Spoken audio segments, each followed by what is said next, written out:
Hello friends, welcome to Sakthi Krishna vlogs. இன்றைக்கி நம்ம வீலாகில் எப்படி கொத்தமல்லி தொகையல் செய்கிறதுன்றதை பார்ப்போம். அதுக்கு தேவையான இன்க்ரீடியன்ஸ் தான் நீங்கள் இப்போது வீடியோவில் பார்த்துட்ருக்கீங்க. ஃபஸ்ட்டு வந்து பார்த்திங்கன்னா, நான் வந்துட்டு 4 பல் பூண்டு எடுத்து வச்சுருக்கேங்க. இது மலை பூண்டுன்றதுனால 4 பல் இருந்தாலே போதும், ஏன்னா இது பெருசு பெருசாக இருக்கிறதுனால. அப்புறம் சின்ன வெங்காயம், நீங்கள் சின்ன வெங்காயம் இல்லைன்னா பெரிய வெங்காயம் கூட சேர்த்துக்கலாம். பட் நான் எப்பயுமே மேக்ஸிமம் சின்ன வெங்காயம் யூஸ் பண்ணுவேன். ஸோ நான் சின்ன வெங்காயம் பார்த்திங்கன்னா ஒரு 20லேருந்து 25 இருக்குங்க. ஸோ அந்த மாதிரி நான் உரித்து வச்சுருக்கேன். அப்புறம் சின்னதாக ஒரு புளி, ரொம்ப பெருசாக வேண்டாங்க, ரொம்ப சின்னதாக இருந்தால் போதும். அப்புறம் தேவையான அளவுக்கு உப்பு. அப்புறம் மிளகா வந்து நான் 2 மிளகா போட்டிருக்கேன். ஒன்று வந்து நீட்ட மிளகா, இன்னொன்று வந்து குண்டு மிளகா. நீட்ட மிளகா ஒரு 5 போட்டிருப்பேங்க. ஆனால் இந்த குண்டு மிளகா வந்து காரத்துக்காக இது கொஞ்சம் ஆட் பண்ணியிருக்கேன். இது வந்து பார்த்திங்கன்னா ஒரு 7, 8 போட்டிருப்பேன். ஏன் 7, 8ன்னா இது பார்த்திங்கன்னா சைஸே ரொம்ப சின்னது, ரொம்ப சின்னதுன்றதுனால நான் ஒரு 7, 8 போட்டிருக்கேன்.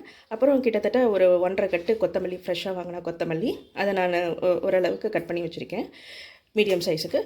அப்புறம் இந்த ஸ்பூனால் கிட்டத்தட்ட ஒரு 2.5 ஸ்பூன் கடலைப்பருப்பு, உளுத்தம்பருப்பு. ஏன்னா கிட்டத்தட்ட நான் வந்து 4 பேருக்கு செய்கிறதுனால 2.5 ஸ்பூன் எடுத்து வச்சுருக்கேங்க. ஏன்னா இந்த உளுத்தம்பருப்பு கடலைப்பருப்பு போட்டு தாளித்து செய்யும்போது நமக்கு வந்து இன்னும் டேஸ்ட்டு என்ஹான்ஸ் பண்ணி கொடுக்கும், அதுக்காக. ஸோ இப்போ எப்படி செய்கிறதுன்றதை பார்ப்போம். இதுதான் தேவையான இன்க்ரீடியன்ஸ். இப்போது நான் வந்துட்டு 2 ஸ்பூன் எண்ணெய் ஊற்றிருக்கேங்க. ஸோ ஏன்னா இது வந்து தாளிக்கிறதுக்கு. இப்போ ஃபஸ்ட்டு நம்ம வந்துட்டு கடலைப்பருப்பு போட்டுக்கலாம், ஏன்னா இது கொஞ்சம் வறுபடுறதுக்கு டைம் ஆகுன்றதுனால.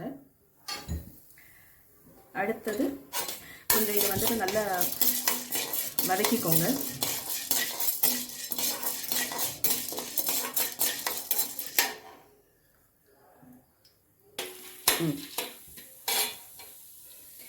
இப்போ கொஞ்சம் கடலைப்பருப்பு வறுபட்ட உடனே அடுத்தது உளுத்தம்பருப்பு நம்ம போட்டுக்கலாம். நான் சொன்ன மாதிரி நான் கொஞ்சம் அதிகமாக எடுத்திருக்கேங்க, ஏன்னா இது 4 பேருக்கு வேணுன்றதுக்காக. ஸோ உளுத்தம்பருப்பு, கடலைப்பருப்பு ரெண்டையும் நீங்கள் போட்டு வதக்கி விடுங்க. இது கொஞ்சம் லைட் ப்ரௌனாக வரும்போதே நீங்கள் வந்து என்ன பண்ணிடணும் அப்படின்னா, பூண்டு, அப்புறம் வெங்காயம். நான் ஏன் இதை சொல்கிறேன்னா, நம்ம ரொம்ப நேரம் வதக்கணுன்ற போது அப்புறம் பருப்பு வந்துட்டு கருகிடும். அதனால் இதோடையே கொஞ்சம் சேர்த்து நீங்கள் வந்துட்டு சின்ன வெங்காயத்தையும் பூண்டையும் நீங்கள் போட்டு வதக்கிடுங்க. அப்போ வந்துட்டு பருப்பு வந்து உங்களுக்கு சீக்கிரம் கருப்பாகாது. ஸோ வெங்காயமும் பூண்டும் அதுவும் சேர்ந்து வதங்கிடும், உங்களுக்கு பருப்பும் வந்துட்டு கரெக்டாக ஒரு கோல்டன் ப்ரௌன் கலரில் வந்துடும். இப்போ பார்த்தீங்கன்னா ஓரளவுக்கு உங்களுக்கு வந்து கலர் மாறி வருது, ஒரு கோல்டன் ப்ரௌன் மாதிரி வர ஆரம்பிச்சிருச்சு. ஸோ இந்த சமயத்தில் நம்ம வந்து காஞ்ச மிளகாய், நான் சொன்னேன் இல்லைங்களா, நான் நீட்ட மிளகாவும் குண்டு மிளகாய் ரெண்டுமே நான் போட்டிருக்கேன். ஸோ ரெண்டுமே நம்ம போட்டுக்கலாம். அப்புறம் இந்த சின்ன துண்டு புளி, இதோட நீங்கள் இஞ்சியும் கூட ஆட் பண்ணிக்கலாம். இப்போ எங்கிட்ட இஞ்சி இல்லாதனால இஞ்சி ஆட் பண்ணல. இஞ்சி ஆட் பண்ணிங்கன்னா அதுவும் இன்னும் ரொம்ப டேஸ்ட்டு நல்லா இருக்குங்க, அண்ட் ரொம்ப நல்லதும் கூட. இந்த கொத்தமல்லி தொகையில் டைஜஷன் ப்ராப்ளம் இந்த மாதிரி எல்லா விஷயத்துக்குமே ரொம்ப நல்லதுங்க. வாரத்தில் ஒரு முறையாவது செஞ்சு சாப்பிடுங்க. அப்புறம்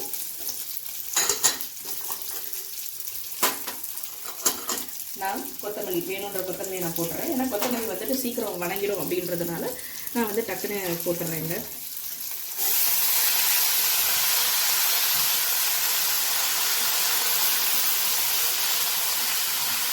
அவ்வளோதான்.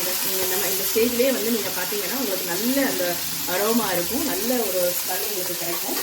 அதுலேயே உங்களுக்கு என்ன சொல்கிறது, சாப்பிடும் போல தோணும். ஸோ இப்போ இந்த கொத்தமல்லியை அப்படியே நீங்கள் வணக்கி விட்டுருங்க.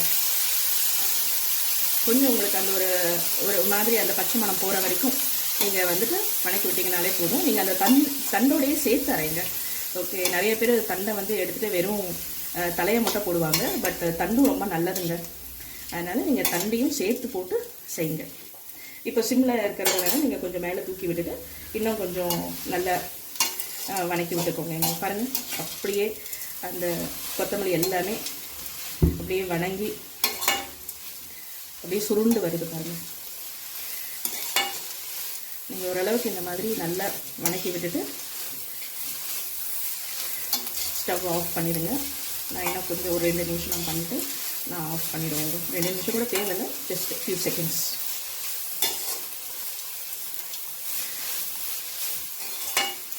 இப்போ இதுலேயே நீங்கள் வந்து வேணுன்ற அளவுக்கு நீங்கள் உப்பை போட்டுக்கலாம். இல்லை அப்படின்னா இதை ஆற வச்சுட்டு அதுக்கப்புறம் நீங்கள் மிக்சியில் போடுவீங்க இல்லைங்களா, அப்பையும் கூட நீங்கள் வந்து போட்டுக்கலாம். ஸோ அது உங்கள் விருப்பம் தான். தேவையான அளவுக்கு நீங்கள் வந்து உப்பை போட்டுக்கோங்க. இப்போ நான் வந்துட்டு இப்போதைக்கு ஜஸ்ட்டு நான் கொஞ்சம் மட்டும் உப்பு போடுறேன். அதுக்கப்புறம் நான் திருப்பியும் மிக்சியில் போடும்போது ஓரளவுக்கு நான் இன்னொரு தடவை நான் செக் பண்ணிட்டு உப்பு போட்டுக்கலான்னு இருக்கேன். ஸோ பாருங்கள், நல்லா சுருண்டு வந்துருச்சு. எல்லாமே கரெக்டான பதத்தில் வதங்கி இருக்குது. ஸோ இப்போ நம்ம ஸ்டவ் ஆஃப் பண்ணிடலாம். ஃபஸ்ட்டு எப்பயுமே வந்துட்டு நீங்கள் இந்த வெங்காயம் அப்புறம் மிளகா இதை வந்து ஃபஸ்ட்டு எடுத்து அடியில் போட்டுக்கோங்க. ஏன்னா அதுதான் வந்துட்டு சீக்கிரம் உங்களுக்கு அரைப்படாது. அதனால் ஃபஸ்ட்டு அதை எடுத்து போட்டுக்கோங்க. அதுக்கப்புறம் கொஞ்சம் கொஞ்சமாக அந்த கொத்தமல்லி எவ்வளோ உங்களோட மிக்ஸி ஜார் குவான்டிட்டிக்கு ஏற்ற மாதிரி நீங்கள் எல்லாத்தையும் போட்டுக்கோங்க. இப்போ எல்லாத்தையும் நான் மிக்ஸி பவுலுக்கு ட்ரான்ஸ்ஃபர் பண்ணிட்டேங்க. இப்போ இதை கொஞ்சம் நல்லா ஆறுனதுக்கப்புறம் குறைன்னு அரைச்சிக்கோங்க. ஏன்னா குறைன்னு அரைச்சோம்னா தான் சாதத்தோட பிசைஞ்சு சாப்பிடும்போது இந்த பருப்பு இது எல்லாமே வாயில் படும்போது நமக்கு நல்ல ஒரு டேஸ்ட்டாக இருக்கும். அந்த நம்ம மென்று சாப்பிட்றதுக்கு ரொம்ப நல்லா இருக்கும். ஸோ அதனால் நீங்கள் ரொம்ப நைஸாக அரைக்க வேண்டாம், கொஞ்சம் குறைன்னு அரைச்சிடுவோம். ஓகே, இப்போ நம்ம 1க்கு 2 வந்துட்டு அரைச்சிட்டோங்க. ஸோ நான் சொன்ன மாதிரி நீங்கள் இதை வந்து ஃபுல்லாக ரொம்ப நைஸாக அரைக்கணுன்ட்டு இல்லை, கொஞ்சம் 1க்கு 2 நீங்கள் அரைச்சிக்கிட்டிங்கன்னா சாப்பிடும்போது ரொம்ப நல்லாயிருக்கும். ஏன்னா எங்கள் வீட்டில் ரொம்ப நைஸாக அரைச்சி சாப்பிட மாட்டாங்க. அதனால் நான் இந்த மாதிரி பண்ணியிருக்கேன். உங்களுக்கு வேணும்னா நான் இதில் கொஞ்சம் கூட தண்ணியே விடலை. உங்களுக்கு வேணும்னா நீங்கள் ஜஸ்ட்டு எவ்வளோ உங்களுக்கு ரொம்ப தண்ணி விடாதீங்க, கொஞ்சமாக லைட்டாக தண்ணியை விட்டு கூட நீங்கள் அரைச்சிக்கோங்க. இப்போது நம்மளோட கொத்தமல்லி சட்னி ரெடி. கொத்தமல்லி சட்னின்னு சொல்லலாம், துவையல்னு சொல்லலாம், நம்ம விருப்பம்தான்.